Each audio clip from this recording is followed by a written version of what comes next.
Yeah. Okay, you're all right. Come on, fellas. Get around the piano. Let's have a good go. Come on, then. You ready? Come on, you lot. Go on, then. Oh, 'tis our delight for the red and white. The imps are here to stay. Oh, 'tis our delight for the red and white. The imps are here to stay. Lincoln City are the team. The Radiance is their name. Stinsel Bank is their home ground and football is their game. So come and cheer them on, you lads, support them all the way. Oh, 'tis our delight for the red and white. The imps are here to stay. Oh, 'tis our delight. Morning all, how we doing? Apologies for the portrait rather than landscape. It's just much easier to hold that way on the phone, so please forgive me, but I'm going to stick a little bit like this. I hope you're well. You can also see the comments much easier. Morning to Kate and morning to Jimmy Atkin. So we're going to just have a quick catch up this morning. I mean, much does depend on how far the dog wants to go, and if that's anything to go by the last couple of days, that's going to be about 10 minutes tops. So I wanted to revisit Exeter first of all. Obviously there was some things that you kind of say, oh, same old. Team sheet comes out, players missing. Personally, I kind of got a heads up that Charles Vernon was out, but he told me himself, so it wasn't something that I could kind of go, oh, I'm going to put that out there, because I know how managers and clubs get funny about injury news that they haven't released themselves. So he took an up against Blackburn, and as I put in an article earlier this week, he'll be back sooner rather than later. I actually thought he'd be back last night against Doncaster, but we didn't play Doncaster last night, so that stuffed that up, didn't it? Obviously Ben House as well, he'd had a viral infection of some description, so he hadn't been able to be around the squad. He wasn't at the team photo last Monday, so that's the reason he missed out. There's no sinister reason with Ben House whatsoever, reason that he wasn't in the squad photo. And Connor Pearce, morning mates, just asked that, no Maguire House on the squad photo, thoughts? Yeah, there's nothing sinister at all.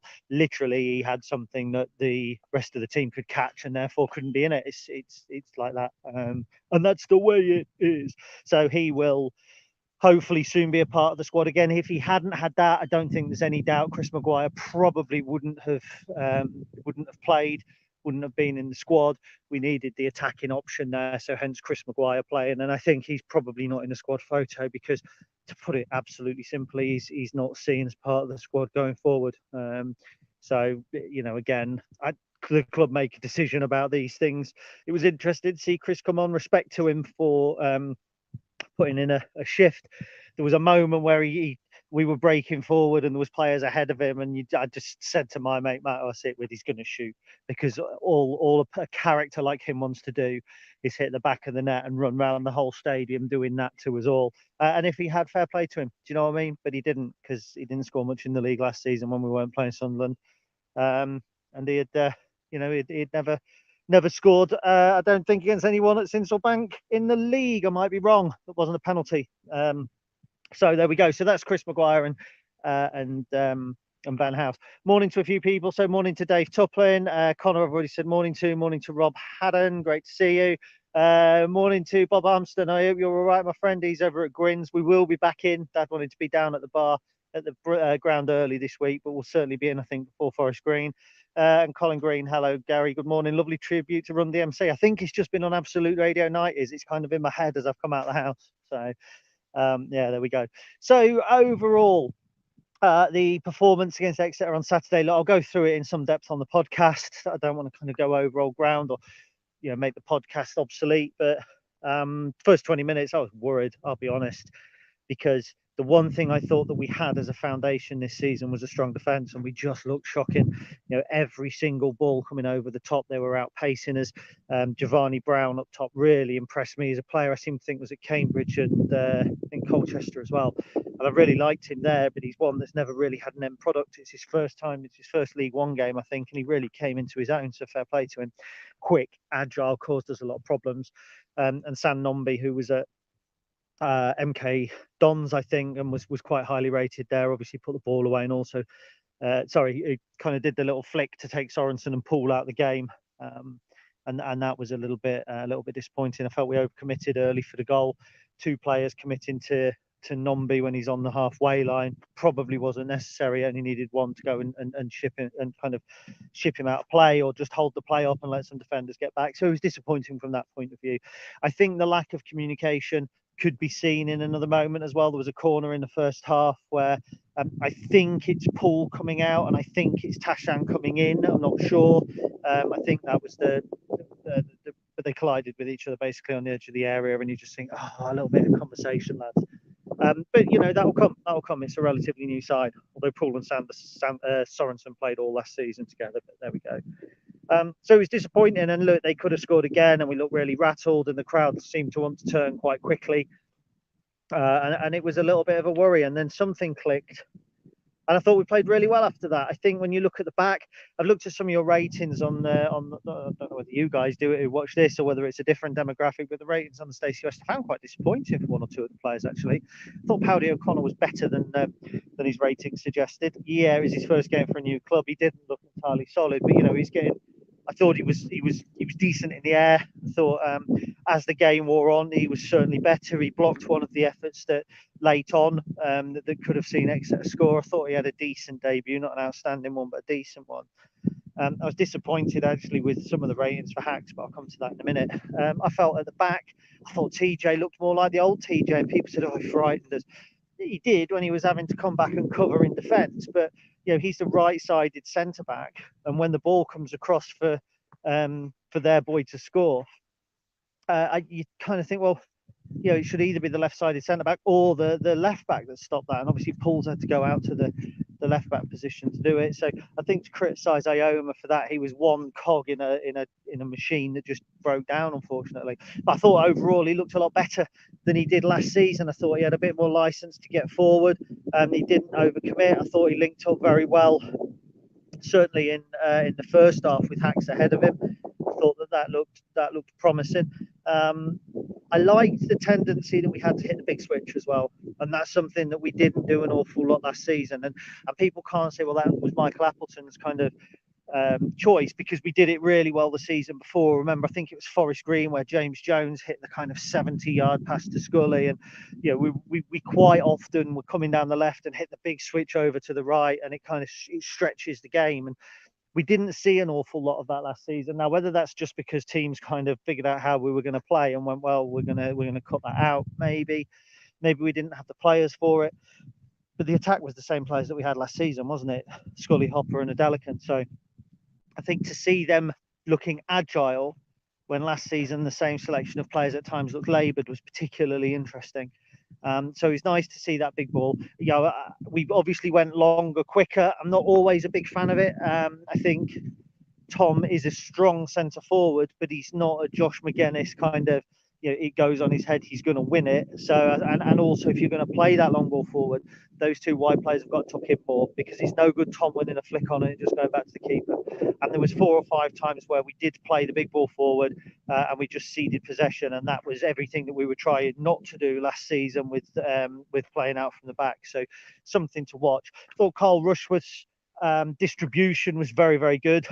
He was looking very quick to go out to the flanks, and I like that. We want a little bit more pace. A number of times last season that was on, and we kind of held it and we let everybody get back in position. And when you do that, it's like a game of chess. It's like them getting all their pieces back in the defensive position. Whereas if Rushworth can win a ball from a corner, take it into his chest, and instantly have a wide player going forward, that's a massive benefit. And I also felt that Adelican kind of offered us a little bit more width. Scully not so much. I'm not sure he's a wide player. I'm really not. That's where he's playing for us, but I'm not sure it's his best place. I heard that we were I heard people say we were non-existent in the midfield in the first half. Harsh, I think that there was certainly an issue with the midfield and the back four gelling. Yeah, Tashan didn't impress. It's his debut. I think it will take him a while to get into the speed of things. And I was very surprised not to see Ted Bishop play from the off. I thought that Sorensen covered an awful lot of ground. And sorry, I heard a car coming. He covered an awful lot of ground. People were really complimentary of Sorensen, saying, you know, man of the match, done this, done that. I actually compared the stats yesterday. I was going to do an article, you know, the rebirth of last Sorensen. Actually, his stats from the game yesterday or the game on Saturday on average were the same as his stats from his whole season last season. So it's interesting, the perception there, isn't it? Because aside from making slightly more long passes, a better accuracy, his passing accuracy was more or less comparable to last season. His recoveries, his tackles, winning the ball when you've lost it, etc., was more or less the same as well. Found it interesting that he was perceived to have gone up a level when actually his stats say he's doing what he did last season. Maybe more noticeable because of the role he was playing. I don't know. Ahead of him, like I say, Tashram didn't really impress. I thought Max Sanders got into the game, and certainly as the game wore on, thought he looked very good as well. And Sanders and Sorensen are 2 of 3, in my eyes, that had a massive point to prove. To Michael Appleton, maybe. To the previous regime at the club that didn't fancy them. Sorensen perhaps not so much because he was in and out of the side, but Sanders and Delican definitely. I mean, they were forgotten men. They really were. And I thought on Saturday, Hagiba Delican was my man of the match. I think whenever we hit him with the big switch I've been talking about, never ran out of play, rarely miscontrolled it. He was looking for those early first-time crosses, and had Anthony Scully managed to finish the one on a plate in the second half, Hagiba Delican would have had 2 assists to his name already this season, and that would have been a great start for him. I thought he's got a great delivery on him. We didn't see that an awful lot last season. And I think what was interesting, when he signed for Lincoln, I remember an interview with Michael, and I'm happy, by the way, to be corrected here, but I remember Michael saying they were asking him to be isolated to get past the fullback. We don't want to do that. We'll see the best of him. And then what we were doing was getting the ball to him when he had no pitch to run into. So we were asking him to kind of cut back in last season all the time. So you saw him often running down into the corner, and then if you're a winger and you're in the corner and you've got touchline to the right of you and a player ahead of you, the only way you can go is back, and then people are going to go negative winger, didn't get a ball in the box. We were getting the ball to Hacks this time, kind of edge of the 18-yard towards the halfway line, and he gave him more options. He often had an overlap, he had a runner coming inside, and he could deliver a cross. Yeah, somebody said, oh, he spooned one over. He did. But if you ask a winger to make 10 crosses and he spoons one over and 9 of them are half decent, fair play to him. That's what I would say. That's a decent return. And in terms of crossing success, a successful cross lands at a player's feet, but a good cross can be cleared by a defender, classed as an unsuccessful cross, go as kind of a black mark against the winger, and I think that's unfair. I think Hacks had a really good game, considering the season he had last season as well, considering that he was just one player that a large section of the fan base didn't gel with, the manager didn't fancy, had a few moments you just, head in hands moments. I thought that to put the performance he did in on Saturday with the narrative that's gone before, I thought that was a real, a real boost for him, and a real example of kind of hopefully the attitude that he could show. And I still think that longer term, he's one that has a question mark hanging over him. If we're going to sign the wow player, that wow player is going to be a winger. It's going to be a wide player. It's going to be somebody with pace. And that puts a big question mark over Hacks, especially when you've got Danny Mandrew to come back in, who might play centrally, but it might force his head out wide. You've got Ben House to come into that, who's an attacking player, who's going to put question marks over players. You've got Charles Vernon, who would almost certainly have played, would almost certainly have started the game on Saturday, and that would have been Scully on the other flank. But I'm not sure about playing Scully on the right. I think he's better when he cuts in from the left. It's, we've got attacking options, and there are more to come. So that was how I saw the game. I thought in the second half we grew into it. We still weren't quite there, but we know that it was the first game of a new era. You could see some of the patterns we wanted to play. You could see, I thought, in the second half how perhaps our fitness was just a little bit better. If it gets too windy, let me know. I'm walking right into the wind now. I'm trying to shield the phone. I thought our fitness maybe towards the end, I thought we just looked fitter. We were certainly the team that were likely to win it, but I also felt that whenever they attacked, we just looked a little bit nervous. But that again comes from having a settled defence, doesn't it? And for me, if you have Carl Rushworth in goal for 46 games and you have Paddy O'Connor and Regan Poole or whoever for 40 games in front of him, it gets better and better. And it was nice to see the effort that was blocked and then a double save, I think, from Rushworth. which just showed that we're kind of putting bodies on the line. And how many times last season did we see players shooting from range and getting no block? It was going through 4 or 5 Lincoln players and into the back of the net. So it's something I like to see. I think a couple of other interesting bits to come out of the game. I don't know if somebody picked something up. Thoughts on Hopper being captain, sign of Paul leaving? No, I don't buy that. I don't buy why. I'm not kind of saying this, Gaz, to you because obviously you've put it up there, but I don't see why every little bit of good news has to be a sign of something negative. And I thought this at the time because Hopper's captain. Why can Tom Hopper not have been picked captain? Because Tom Hopper is a good captain. Mark Kennedy didn't see any of the games last season. He wasn't picking the captain. He didn't put the armband on Paul. He's come in and picked a senior professional with 100, maybe more games in League One, who's in his late 20s, who's been to the League One playoff final. He's clearly a fighter. You ask anybody in the team, and I was chatting to Tom about it last week, and I said to him, who was it? Somebody said, he'd win a Royal Rumble with if all the players were involved in the Royal Rumble, and I said to you, would you? And he goes, we did it last week. We said if we turn the lights off and all get stuck in, it would be the last one standing. He said, and I'd back myself every time. And I kind of like that fighting attitude. Why can he not be captain? I don't think it's a sign of Paul leaving at all. I don't think it's like when Ben House wasn't on the team photo. The first thing people were saying was, "Well, House must be on his way." I said, why? It's not Lincoln fans. It's football in general. The way football has gone now, there's always got to be a subtext. People are always looking for something underneath the story, and sometimes the stories really are just at face value. And I actually think to suggest that Tom Hopper getting captaincy is a sign of Regan Poole leaving is mildly offensive to Tom, who, I don't see why he wouldn't be a natural selection as captain. I don't. I mean, he leads from the front, yes. He's he's one at the back, heading clear all the time. He's always stuck in. He's clearly vocal. He's been with the club the longest now, I think, longest serving player. So bear that in mind as well. There's a lot of reasons why he should be.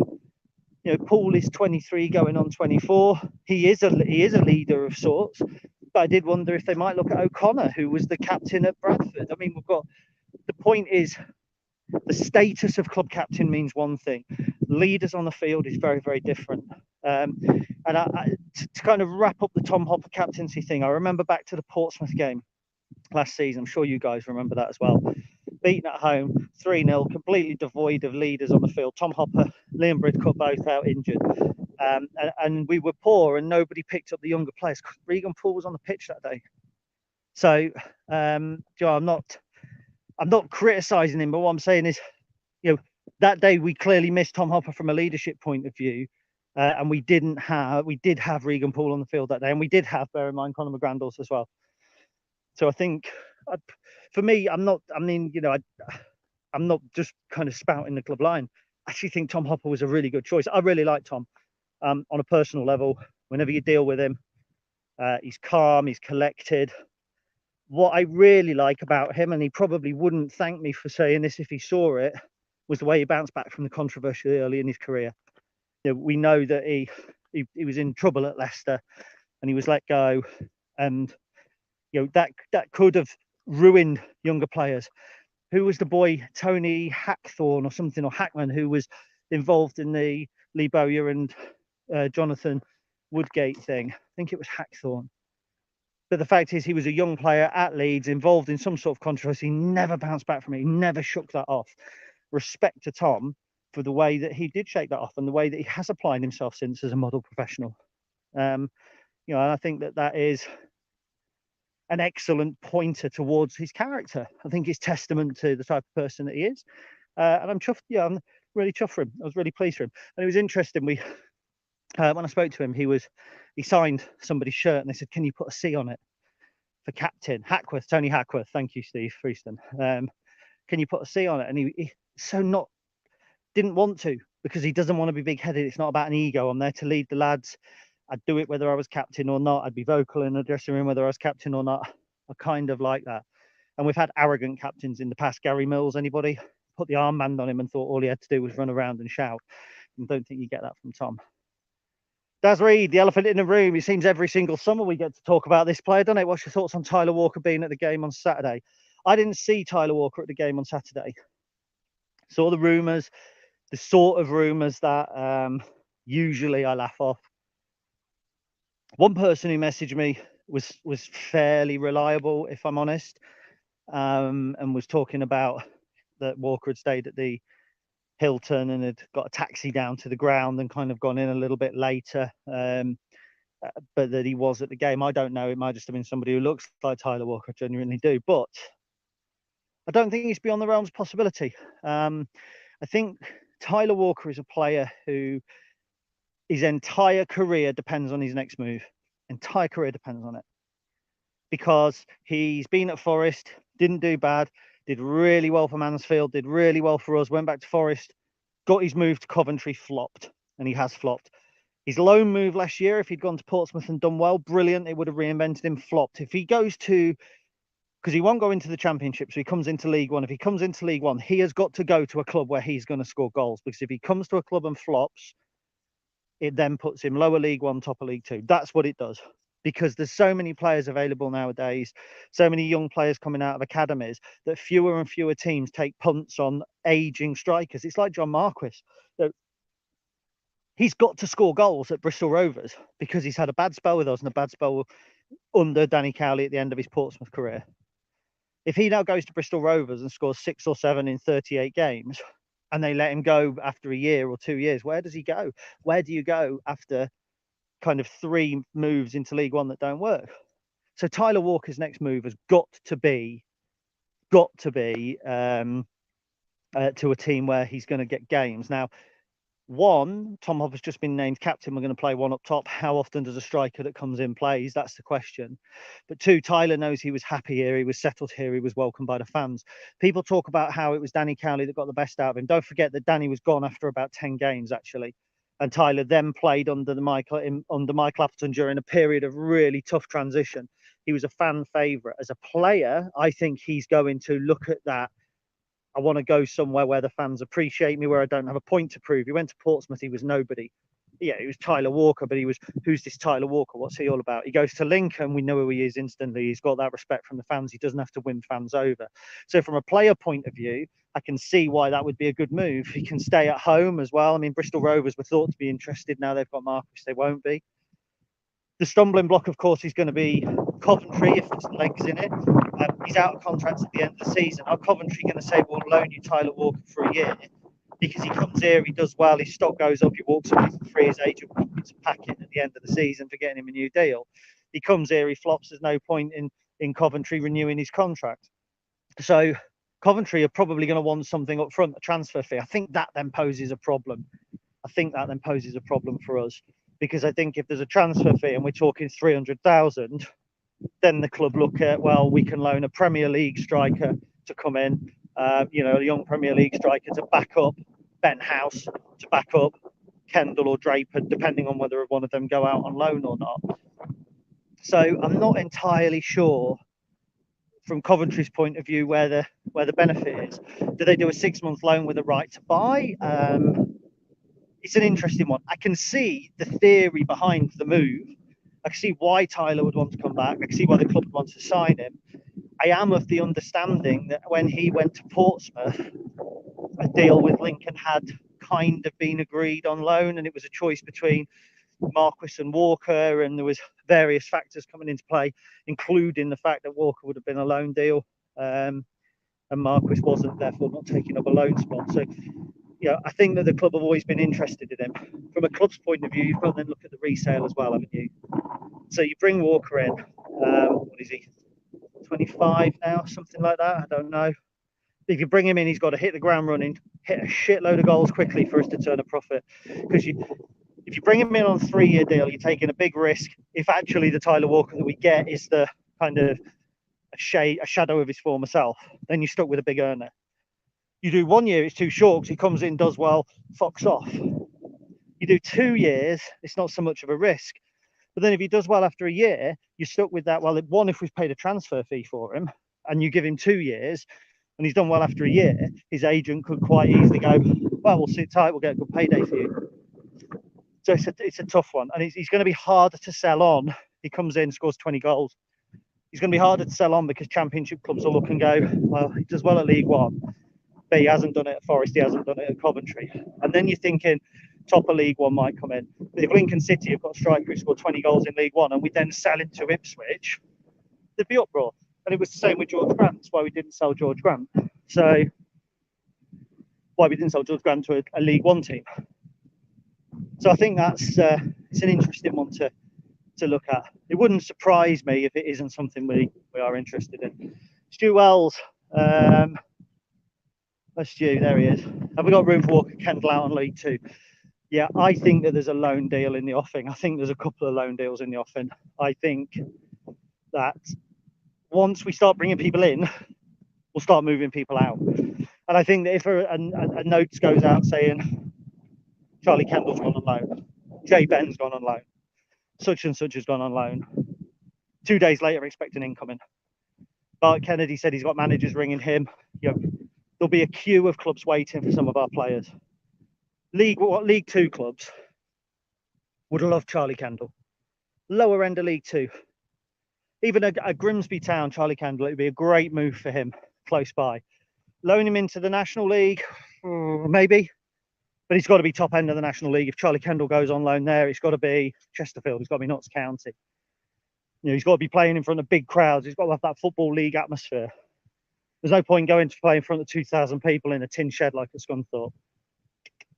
So I think we keep Ben House in and around the side. It wouldn't surprise me if Kendall and Draper don't go out on loan. Looking at last night's team, wouldn't surprise me if one of Rowan or Ben go out on loan as well. Potentially Hayden can to a higher level, can maybe to Boston, somewhere like that, where he can get regular senior football, which we'll see. I think there'll be some outgoings. Some of those young players, Worsfold, Greg, and the Chewy are two more as well. But we don't want to get too many out there because we've got EFL Trophy games to play. And that's where these boys come into senior, get their first spell of senior football. And for me, it's important. The EFL Trophy has lots of detractors. And I understand the ethics behind that kind of attitude. I understand, it's so-called blood money. We shouldn't be paired with under 21 teams. Harsh fact is, you win your group in the EFL Trophy with 3 wins, you get more money for that than if you beat Doncaster, get through to the next round of the Carabao Cup and beat a Premier League team. Maybe not in terms of gate receipts, but if you like the other year when we beat Port Vale and we went to Blackburn and got stuffed, we'd earn less money for that than we would for beating, I can't think who we've got now, is it Newcastle Kids and one of the other teams in our division. So whilst it's not all about the money, it is important at this level. And don't forget that our title charge in 2018-19 was part funded by our EFL Cup run in 2017-18. Don't ever forget that. That's how football is. Like it or loathe it. I won't go and watch Lincoln play the under-21s. My team are a senior team. I don't watch them play kids. I made that decision a while ago. I think Man United was the last one I went to watch when we lost. We lose 1-0. Mike Clapton's first game in charge. Wouldn't have gone if it hadn't been his first game in charge, personally. But it's a competition that offers value. And a number of Lincoln City players have come through into the first team, playing their first games in that competition.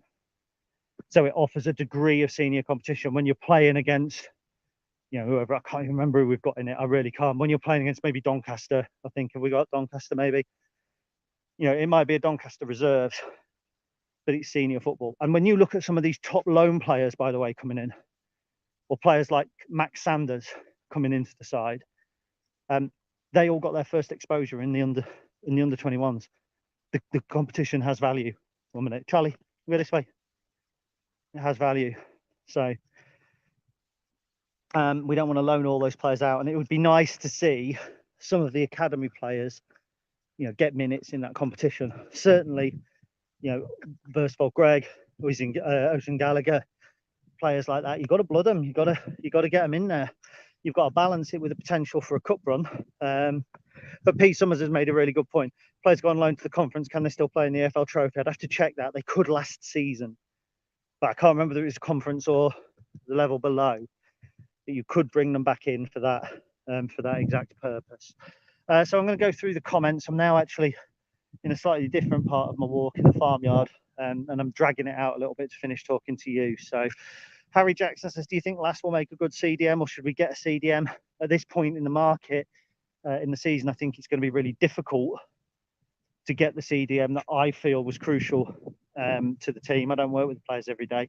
I talk into a phone while I walk around the world. I think we struggle to get an experienced CDM in, so I think we're relying on Lass. His engine is as good as anybody's. He has a huge amount of respect in the dressing room. He's the right sort of character. My only concern is the strength. I think once or twice he was buffeted off the ball on Saturday. It helped move Exeter forward. And if players and if opposition teams see and understand that, they stick a chunk on him, who just knocks him about all the time. And I think that teams could swing the balance of play, but we shall see. I might be wrong. Gav Hughes, hope you haven't spent all that 20 yet. Gav and I had a bet last season. Gav lost it. He brought the 20 quid, fair play to him. I haven't spent it yet, mate. I'm going to frame it. I would frame it with a picture of you. But yeah, I can't look at that every day. Morning to Regan. I hope you're well, my friend. Morning to Rob Scott. Walker's a real option. I'd have a go at him coming back again on our terms. Absolutely. Daz Reed, many scouts at games totally different. Not sure where that was. Oh yeah, Peter Summers says Darren Ferguson at the game, doubt he's signing. Yeah, and it's a good point. Look, players do come to games without being linked with signing. So apparently I was being disrespectful about Gary Mills. He was an excellent pointer. He was. He could have made a career out of being a PowerPoint presentation accessory, couldn't he? Richard Cross says, I fear for Saturday it could be a massive boost or a massive downer for the players. I was chatting to a club official on Saturday who said, if we can get through, 1 second, I've got to put my dog on the lead, who said that if we can get through the next 3 games, and that included Exeter, then we'd be in a better position. And I think there's an acceptance that we're not quite where, we're not quite where we need to be in terms of the squad. So it could be a tough game on Saturday. I buy that. I think if you go there and get a point, that's an absolutely superb point. So there we go. I think that's everything. Paul Reams said, missed the game on Saturday for a wedding, so listening with interest. Sounds pretty positive. It was. Yeah, it was. I thought there was negatives and positives. It was a new start and it was a work in progress. And for me, it felt like a new start. Under Michael, I think from Danny, it felt like a continuation and evolution. You know, Danny had started playing better football. He'd brought in 1 or 2 players who could kick the ball about quite nicely, and Grant and Payne. Brought in Tyler Walker. It was a good summer, and the kind of Michael continued that. And I think the fact that George Grant was a key part of Michael's philosophy made it feel like a continuation. This didn't feel like a continuation. This felt like day 0, day dot. That's what it felt like to me. Morning to Blake Hutchinson, morning to Andrew Robinson, morning to Speedy Vanderson. Good morning, how are you? I'm very well, thank you. Right, I think that's it. Oh, Darren Speed, what happened to Freddie Draper? Has he been loaned out anywhere? So I understand, I think that he was carrying a knock from last season. So I don't think he has. I would expect Freddie to be loaned out. But then you look at our strikers, and maybe with him being a bit of a lump and a bit of a challenger, maybe he won't be, I don't know. So we've got new comments. Let's just go down to the bottom. Kate Jackson, it's important not to bring youth players in before they're ready for first team. During Peter Jackson's time, he brought them through willy-nilly, and none of them were good enough, quickly left the club when he did. 1 or 2 of them actually, I think, could have been had they not been exposed so early. Gary Kingham went on to play for Accrington briefly, so he wasn't a bad player, I don't think. Martin Pembleton wasn't particularly ready. I think if you'd given Owen Warlow some experience out in the real world, non-league team, and then come through, I think he would have made it as well. And Kate also says Gary Mills versus Scott Kerr in an epic once-in-a-lifetime point-off. They waved more than Stan in Monkey Island. I actually quite liked Scott Kerr, so I'm going to take offence at that. Sam Hart sat in the van at work on a break. Hope you're all good, Gary. My first game at Cinderbank on the 13th for 2.5 years due to having a baby and COVID and living in Milton Keynes. There's 3 challenging events for you. I'm not sure which is the toughest there. I'd say living in Milton Keynes. But it'll be good to see you, Sam. I shall be there for Forest Green, and that's almost certainly a game we should be looking at winning. Okay, everybody, thank you very much for watching. I have now finished. So finished my dog walk. I'm now actually sat out the back of my house. That's how long it's taken for me to get through everything today. The podcast will be recording on Thursday. That'll be out on Friday. We'll try not to repeat ourselves for that. And then expect all the usual content through the week. Thank you very much for watching. Enjoy your day.